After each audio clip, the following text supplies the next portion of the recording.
Alors salut à tous, j'espère que vous allez bien. Aujourd'hui on se retrouve pour une nouvelle interview et aujourd'hui je ne vais pas interviewer un freelance mais un entrepreneur, donc on va tout de suite voir qui est Tony. Alors Tony, dis-moi, ça va? Est-ce que tu es en forme? Salut Johan, bah écoute, ça va super bien. Bon, il fait pas très beau aujourd'hui, mais la forme est là quand même. Alors dis-moi, si je te contacte aujourd'hui pour cette interview, je voulais d'abord te demander, est-ce que tu es freelance? Alors non, je ne suis pas freelance, même si je sais que tu es issu de ce milieu-là.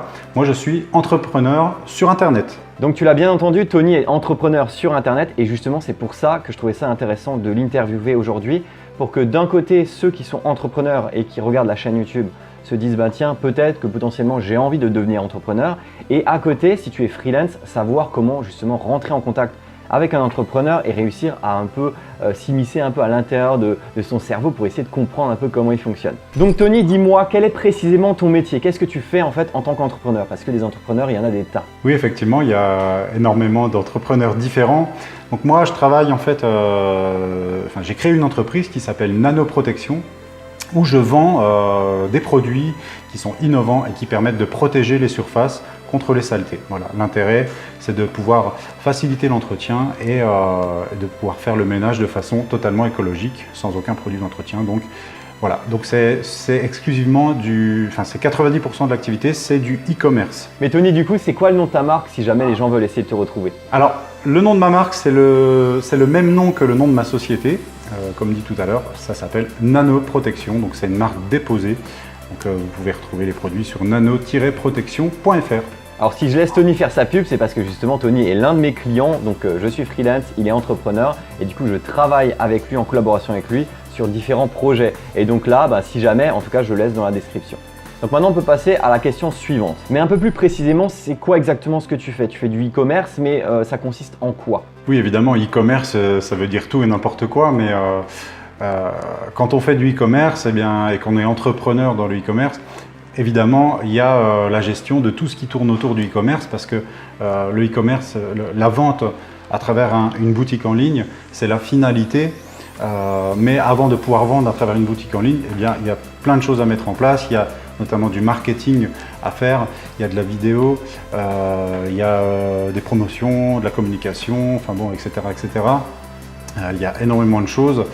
Et puis, il y a également tout l'aspect gestion de l'entreprise, gestion du stock, la logistique, les expéditions, etc. J'en oublie parce que c'est très très vaste. Ouais, c'est clair que le e-commerce, on le voit d'ailleurs même sur YouTube, que c'est énorme en fait comme travail. Et très rapidement, on se rend compte qu'on pourrait faire une vidéo d'1 heure pour chacun des points. Et des points, je pense qu'il y en a des centaines. Du coup, par rapport à ça, Tony, quelle est ta clientèle? Parce que là, tu as parlé du métier, mais quel est ta type de clientèle? On va dire ton persona clé, dis-moi. Alors ma clientèle type, ça va être la ménagère de 40 ans. Bon, je ne veux pas rentrer dans les clichés, mais clairement, on est quand même sur ce type de profil-là. Et puis également les gens qui prennent soin de leur voiture. Donc voilà, parce que ce sont des produits également qui permettent de protéger les carrosseries. Oui, parce que justement, ta marque, tu as deux types de produits. Tu as les produits pour la maison et les autres pour les voitures. Mais bon, après, tel qu'on le dit souvent, en fait, j'en ai pas encore parlé, c'est vrai dans les vidéos, du persona. Le persona, c'est vraiment la cible clé. Si toi, tu es freelance, par exemple, ou entrepreneur et que ta personne clé, c'est quelqu'un qui a entre 30 et 40 ans, mais il faut que tu saches précisément qui c'est. Par exemple, c'est une personne qui a entre 35 et 40 ans, qui va à la salle de sport, qui va faire telle ou telle activité. Il faut que tu saches précisément comment cibler si tu fais de la publicité ou si tu veux essayer de la démarcher. Et donc à ce niveau-là, le persona, très souvent, comme tu le dis en fait Tony, c'est que c'est un peu cliché finalement le persona. Parce qu'à un moment donné, si tu cherches quelqu'un qui fait du sport, forcément tu vas aller sur des personnes qui font du sport, peut-être du bodybuilding ou bien qui achètent des protéines ou ce genre de choses. Ok, écoute, on a déjà pas mal d'infos par rapport à ton entreprise. Du coup, comment est-ce que tu le vis au quotidien? Donc la gestion des clients, peut-être que si tu as du e-commerce, tu as du service après-vente, tu as l'envoi des colis. Est-ce que tu fais du dropshipping par exemple? Je te le demande comme ça parce que le e-commerce souvent, en tout cas en ce moment, c'est relié au dropshipping. Donc dis-moi un peu tout ça à ce niveau-là. Alors oui, bon, c'est très très vaste, hein. C'est pas en 30 secondes que je pourrais vraiment développer, mais oui, il y a énormément de gestion du stock, les expéditions, le SAV, c'est extrêmement important en e-commerce. Si on n'a pas un SAV nickel, tôt ou tard, ça va pénaliser fortement l'entreprise puisque, comme vous le savez, quand on est dans le business en ligne, eh bien, on a les retours clients qui sont publics, qui sont sur des sites d'avis clients. Donc forcément, si on n'a pas des avis clients et une note nickel à ce niveau, ça va être à un moment donné problématique. Le dropshipping, moi je n'en fais pas parce que ce sont mes propres produits, c'est ma propre marque. Et le dropshipping, c'est le fait de vendre les produits de quelqu'un d'autre. Donc je ne vends pas les produits de quelqu'un d'autre, à part sur quelques articles qui ne sont pas de ma propre marque, mais ça reste anecdotique. Voilà, par contre, je travaille également sur Amazon. Donc j'ai ma propre boutique en ligne, mais je travaille aussi sur Amazon. Bah écoute, c'est parfait, c'est aussi pour ça que je voulais un peu préciser ça pour que les gens qui nous regardent comprennent que le dropshipping c'est surtout un peu une tendance, une mode actuellement et qu'un vrai e-commerce, une vraie boutique en ligne, c'est pas du dropshipping, tu vends pas les produits de quelqu'un d'autre mais tu crées les tiens. Du coup, je voudrais quand même rebondir sur le dropshipping. Comme tu viens de le souligner, effectivement, pour moi le e-commerce c'est le fait de vendre ses propres produits. Vendre les produits de quelqu'un d'autre, c'est pas du e-commerce, c'est du dropshipping. Je pense que c'est pas une solution qui est pérenne à long terme. Quand on lance une entreprise qui est basée exclusivement sur le dropshipping, à mon sens, c'est hyper risqué parce que le jour où votre fournisseur fait faillite ou arrête de référencer vos produits, vous pouvez prendre une grosse claque.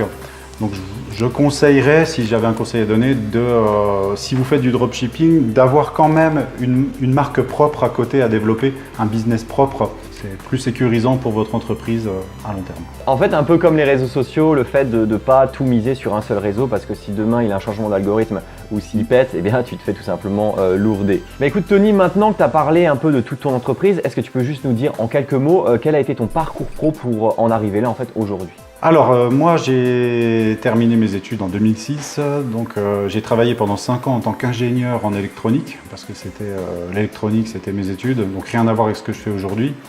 Mais par contre je savais au fond de moi que je ne serais pas salarié toute ma vie parce que j'avais un besoin d'indépendance, un besoin d'entreprendre, ça c'était intrinsèque à ma personnalité.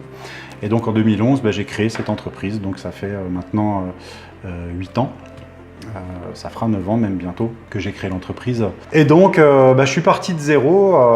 Voilà, donc au départ moi j'étais abonné à une revue qui s'appelle Science et Vie qui parlait des nanotechnologies et des possibilités qu'il y avait pour l'entretien des surfaces, de la révolution que ça pouvait engendrer. Je me suis dit ça c'est cool, c'est génial. Et puis donc pour faire simple, j'ai plaqué mon travail de salarié pour créer une petite auto-entreprise dans ce domaine-là. Bon, à un moment donné, j'étais sur les deux tableaux, bien sûr. On ne plaque pas tout du jour au lendemain comme ça. Il faut quand même tester les idées avant de prendre des risques inouïs. Et puis de fil en aiguille, je me suis fait mon petit bonhomme de chemin. Et puis voilà, donc j'ai réussi à développer quelque chose, j'ai réussi à embaucher, à travailler avec des prestataires, à développer. Et là aujourd'hui, ça se développe toujours. Donc tant que ça se développe, je continue. Donc en fait, tu étais pas mal autodidacte au final. Eh bien 100% autodidacte, c'est-à-dire que quand j'ai créé ma boîte, j'avais zéro expérience dans l'entrepreneuriat. Je n'ai passé aucune formation, je n'ai fait aucun stage. Je suis vraiment parti à l'aveugle. En marketing, j'étais nul, je ne savais pas ce que c'était que le marketing.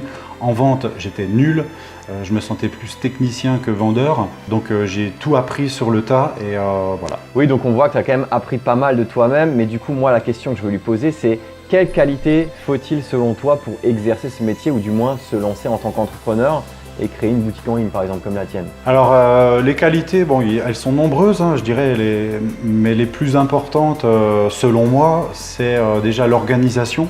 Il faut être hyper organisé, il faut être carré. Bon, après, ça, c'est pas seulement dans l'e-commerce, je pense que c'est dans l'entrepreneuriat en général. Une autre qualité qui est générale et pas forcément spécifique au e-commerce, c'est la persévérance et la patience. Ça, c'est hyper important, la patience. Surtout si vous voulez un business qui soit pérenne dans le temps. Il faut impérativement travailler votre référencement naturel, donc ce qu'on appelle le SEO, et pas tout miser sur la publicité ou sur le référencement payant. Construire des fondations solides pour votre business, ça passe par le SEO, et en 2019 c'est toujours valable. Donc quand on dit SEO, quand on dit référencement naturel, ça veut dire créer des contenus par rapport à votre thématique, créer énormément de contenu pour que les gens, quand ils vont faire une recherche sur les moteurs de recherche, notamment sur Google, eh bien ils vous trouvent, le but c'est que vous puissiez ressortir dans les 3 premiers résultats de Google. Je dis bien les 3 premiers résultats, pas les 3 premières pages. Mais ça prend énormément de temps, ça prend des mois, ça prend même souvent des années.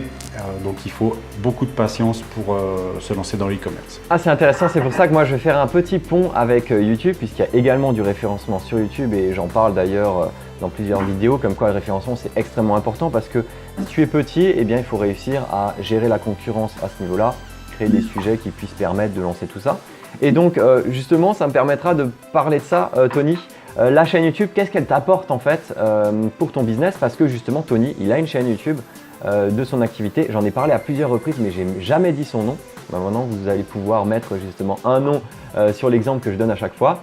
Donc Tony, qu'est-ce que la chaîne YouTube t'apporte toi pour ton business? Alors, la chaîne YouTube pour moi c'est juste capital. Je pense que si j'avais pas la chaîne YouTube, mon chiffre d'affaires serait divisé par 4. Pourquoi? Parce que ce que je vends c'est très visuel. Donc je peux en parler pendant des heures, je peux rédiger des articles qui vont me placer sur Google. Ça remplacera jamais l'image. Et qui dit image dit vidéo, et qui dit vidéo dit chaîne YouTube. C'est incontournable et c'est obligatoire. Et d'ailleurs, c'est obligatoire pour mon business, mais c'est obligatoire pour tous les business.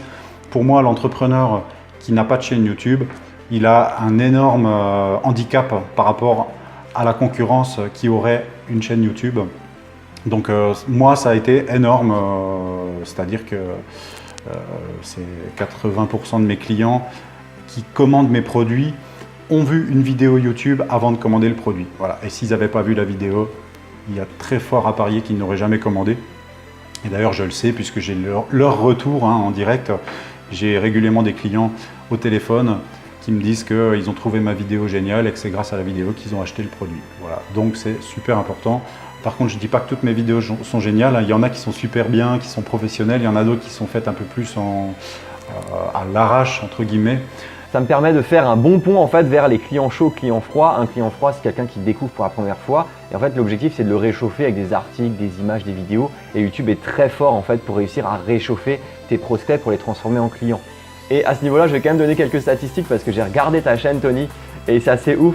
Il a à peine plus d'abonnés que moi, je crois que tu es à 1600, un truc comme ça. C'est ça, à peu près, ouais. Ouais, donc c'est bien ça. Et par contre, au niveau des vues, c'est simple. Moi, je suis à plus de 50 000 vues. Lui, par contre, sa chaîne, c'est plus d'1 million de vues. Donc tu vois qu'il y a la possibilité de faire énormément de vues. C'est juste que le potentiel d'abonnés, en fait, n'a rien à voir dans l'histoire. Si tu as un site e-commerce qui vend des produits qui vont être beaucoup regardés, il n'y a pas trop d'intérêt de s'abonner à la chaîne de ce produit en question. Si le produit t'intéresse, tu vas ensuite suivre peut-être les actualités du site directement et l'avoir en tête quand tu vas vouloir acheter les produits. Donc le potentiel d'abonnés, en fait, c'est pour ça que très souvent je le dis, les chiffres, des fois ça reste des chiffres. Le plus important, c'est réussir à convertir tes prospects en clients. Les chiffres, c'est pas toute la finalité de la chose. Bref, en tout cas, maintenant, je vais m'amuser à demander, Tony, quels sont les avantages et les inconvénients à faire ton métier ou à être entrepreneur? Alors, c'est relativement simple, en tout cas, pour moi, je trouve que c'est simple. L'avantage principal, c'est l'indépendance, c'est la liberté, pouvoir gérer son emploi du temps comme on l'entend, liberté temporelle, liberté géographique aussi, après c'est en fonction de l'activité, mais quand on travaille dans l'e-commerce, on peut toujours déplacer l'activité où on veut, il n'y a aucun frein à ce niveau. La liberté financière également, on entend beaucoup parler de ça, c'est un peu à la mode, mais c'est bien plus qu'une mode, c'est aussi une réalité pour les gens qui travaillent sur le web. C'est qu'en fait, on a totale liberté, on a la main sur ses revenus, si vous voulez. Plus vous travaillez, plus potentiellement vous pouvez gagner de l'argent. Et puis, si vous travaillez moins, vous gagnerez moins d'argent. Et en fait, vous gérez un petit peu en fonction des mois, en fonction de vos besoins. Vous avez la possibilité d'ajuster vos revenus une fois que votre entreprise commence à se développer. Ce qui est totalement impossible quand vous êtes salarié, c'est-à-dire que quand vous êtes salarié, vous avez beau donner le meilleur de vous-même, vous ne pourrez pas multiplier vos revenus à l'infini. Et à l'inverse, si vous en faites moins, là par contre ça va être le contraire, votre patron va vous tomber dessus. Donc ça c'est quand même appréciable quand on est entrepreneur. Ensuite je vais venir aux inconvénients. Il n'y en a que un pour moi qui est vraiment majeur. C'est l'incertitude, c'est-à-dire de jamais savoir de quoi sera fait le lendemain. Et je pensais, moi, au début, quand j'ai commencé, que c'était lié au fait que, au début, on ne gagne pas bien sa vie, on n'arrive pas à se verser de salaire, c'est compliqué. Et je pensais que le jour où je me verserais un salaire, le jour où mon entreprise commencerait à se développer, ce stress-là, je ne l'aurais plus, mais je l'ai toujours. Mon entreprise continue à se développer, mon chiffre d'affaires augmente. Et malgré tout, eh bien, j'ai toujours le stress. Si je fais une journée où je vends moins, eh bien, je me dis ça y est, c'est foutu, mon entreprise va s'écrouler. Alors je ne sais pas, est-ce que c'est lié à ma personnalité ou est-ce que c'est un syndrome que tous les entrepreneurs ont? C'est un débat qu'il faudrait ouvrir. Alors moi j'ai envie de te dire Tony, en fait c'est, en tout cas avec mon exemple à moi et ce que j'ai déjà dit à plusieurs reprises, c'est que c'est un syndrome qui touche un peu tous les entrepreneurs parce que à un moment donné tu peux pas être sûr des ventes, c'est pas constant. Le salariat c'est constant et justement quand tu es salarié, ton patron en fait c'est lui qui aura l'inconstance et c'est lui qui va avoir de la sueur si jamais il n'a pas assez de chiffres et qui doit quand même payer ses employés qui eux ont un salaire constant. Mais par contre je pense que ce problème-là pour les entrepreneurs, je pense qu'il est toujours présent même si tu es relativement bien dans ton travail. C'est un peu les montagnes russes comme ça émotionnelles, mais à un moment donné tu peux réussir à rendre tout ça un peu plus constant justement. Ah mais ça je suis totalement d'accord parce que du coup tu sens qu'il y a un dynamisme, un peps et puis tu as envie de te donner à fond pour réussir justement à développer ton activité, à faire en sorte que ce soit plus constant et un peu moins les montagnes russes ou du moins pas le Silver Star quoi. Donc Tony écoute, pour finir je vais tout simplement te poser des questions par rapport au freelance parce que beaucoup de freelance regardent cette vidéo et du coup je voulais simplement te demander toi en tant qu'entrepreneur quelle relation tu as avec les freelances en sachant que je suis justement un des freelances avec qui tu travailles. Et qu'est-ce que tu donnerais comme conseil aux freelance pour démarcher des entrepreneurs comme toi, des personnes justement parce qu'il y en a des dizaines de milliers en France comme toi qui sont entrepreneurs. Comment est-ce qu'on pourrait les démarcher et comment est-ce qu'on pourrait les convaincre? Donc je te laisse faire. Alors déjà, ce que je voulais dire, c'est que quand on entreprend sur Internet, faire appel à des prestataires, c'est à mon sens totalement indispensable, mais vraiment indispensable, surtout au début parce que vous n'avez pas les moyens d'embaucher. De plus, embaucher des salariés, ça implique des contraintes énormes pour un entrepreneur qui débute, qui se lance, et même pour un entrepreneur confirmé d'ailleurs. Faire appel à des prestataires et donc des freelances, c'est quelque chose qui est extraordinaire.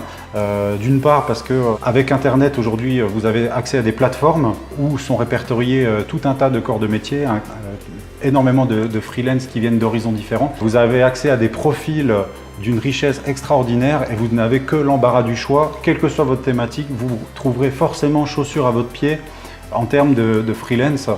Moi, en l'occurrence, j'ai trouvé Johan qui est devenu, pour mon entreprise, totalement indispensable. Quand Tony parlait de ça justement, c'était les plateformes pour freelance dont j'ai parlé à plusieurs reprises. Et justement, Tony faisait partie de ces clients en or où justement c'est 5-10% de clients que tu arrives à trouver. Et encore, ça date déjà d'il y a 2 ans environ qu'on a commencé à bosser ensemble parce que là, forcément, le marché commence à se boucher de plus en plus. Tu as de plus en plus de clients qui vont essayer de vouloir des bas coûts au lieu de la qualité. Et Tony, lui, par contre, dans ses choix, il a préféré la qualité plutôt à un prix relativement bas parce que du coup, j'avais plein de choses à lui apporter pour son activité à la fois sur YouTube et sur son site internet. Et donc, pour répondre à ta question, qu'est-ce qu'un freelance devrait faire pour convaincre un entrepreneur comme moi de travailler avec lui, c'est simple, j'ai envie de dire, si vous avez les compétences qui matchent exactement aux besoins recherchés, c'est gagné. Après, inscrivez-vous sur les plateformes en question. Donc Johan, je pense qu'il vous a déjà parlé de ces plateformes dans d'autres vidéos. Créez une fiche de votre profil qui soit nickel, qui soit sans faute d'orthographe, qui donne envie, qui démontre votre expérience, qui montre aux clients potentiels que vous êtes le candidat idéal et c'est gagné. Oui, donc là en fait Tony, ce qu'il nous dit tout simplement, c'est faire un beau profil sur Malte notamment. Après les autres plateformes, ça j'en ai déjà parlé dans d'autres vidéos et j'en parlerai plus en détail. C'est pas forcément les meilleurs endroits où aller parce que c'est plus le client qui est mis en avant, donc l'entrepreneur. Et très souvent, tu as des entrepreneurs qui sont pas super réglo en fait au niveau des tarifs et c'est assez dommage parce qu'en fait Tony le sait pas forcément parce que justement il n'est pas dans la vision du freelance. Mais des entrepreneurs comme Tony, il y en a des tas sur ces plateformes-là. Mais sauf que eux vont demander des tarifs 2, 3, 4 fois inférieurs et des fois c'est extrêmement ridicule. Donc si jamais, en fait, comme il le disait, crée ton profil sur Malte par exemple ou bien contacte les clients directement, essaye de les démarcher avec notamment leur propre site web, essaye de trouver des catalogues, essaye de les voir sur LinkedIn, essaye d'entrer en contact avec eux pour transformer ces prospects froids en prospects chauds et ensuite en clients. J'espère que vous, derrière la vidéo, derrière votre écran, vous avez apprécié cette interview. N'hésitez pas à me dire en commentaire si vous voulez que je continue les interviews comme ça avec les freelances, les entrepreneurs pour voir un peu tous les aspects des différents métiers parce que j'ai trouvé que c'était extrêmement intéressant de parler avec Tony de ce sujet-là parce que nous en tant que freelance, on a toujours la vision du freelance et il faut avoir la vision de l'entrepreneur parce que pour réussir à convaincre un entrepreneur, il faut d'abord le comprendre ses besoins comme il l'a dit Tony. Et une fois que tu connais les besoins de ton client, eh bien, tu arriveras à l'aide de tes compétences à les combler et à réussir à lui faire dégager du chiffre d'affaires. Merci à toi Johan, merci à tous d'avoir suivi cette interview et puis peut-être à une prochaine. Eh bien écoute Tony, je t'en prie, c'était une très bonne interview et puis si jamais on pourra toujours se recontacter pour faire d'autres vidéos. Et puis toi derrière ton écran, écoute, je te souhaite aussi une très bonne journée à toi. J'espère que tu as apprécié la vidéo. Je te dis à très bientôt. N'hésite pas à t'abonner à la chaîne pour ne pas louper les prochaines vidéos. Salut!